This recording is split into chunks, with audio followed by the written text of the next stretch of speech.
Les suites de l'affaire Jégou Oradou, du nom de ces deux rugbymen du 15 de France mis en examen pour viol aggravé en Réunion en Argentine.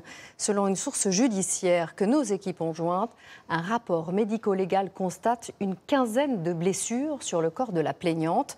Une information démentie par l'avocat des mis en cause. Hugo Oradou et Oscar Jégou sont actuellement placés en détention surveillée dans une maison de Mendoza. Ludovic Romanin et Raphaël Mailloche.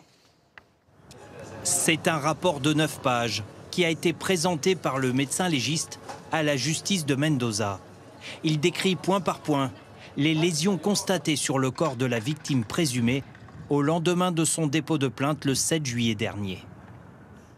Au total, on peut en effet parler d'une quinzaine de blessures. Elles ne sont pas toutes sur les parties intimes, il y en a sur tout le corps. Il y a des hématomes par exemple sur les genoux et à l'œil.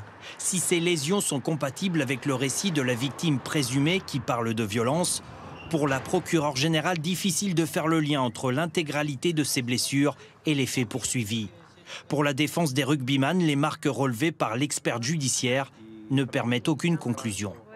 Le rapport commence en disant il y a apparemment un hématome, une ecchymose à l'œil, et le procureur lui dit est-ce que cette ecchymose a été causée par un coup? Et elle dit non, pas forcément, ça peut aussi avoir été causé par un traitement esthétique, j'imagine se maquiller par exemple. Hugo Oradou et Oscar Jégou ont été placés dans une résidence surveillée dans ce quartier de Mendoza. L'enquête va durer plusieurs semaines. Il s'agit de comprendre ce qui s'est passé dans la chambre 603 de l'hôtel diplomatique. Toutes les vidéos sont en cours d'analyse. Différents témoignages sont versés à un dossier qui fait actuellement plus de 90 pages. Pour l'instant, les deux joueurs sont non seulement présumés innocents, mais que beaucoup d'éléments semblent accréditer le fait qu'on était face à des relations consenties et pas du tout des relations extirpées. Pour les faits reprochés de viol aggravé en Réunion, les deux joueurs risquent de 8 à 20 ans de prison.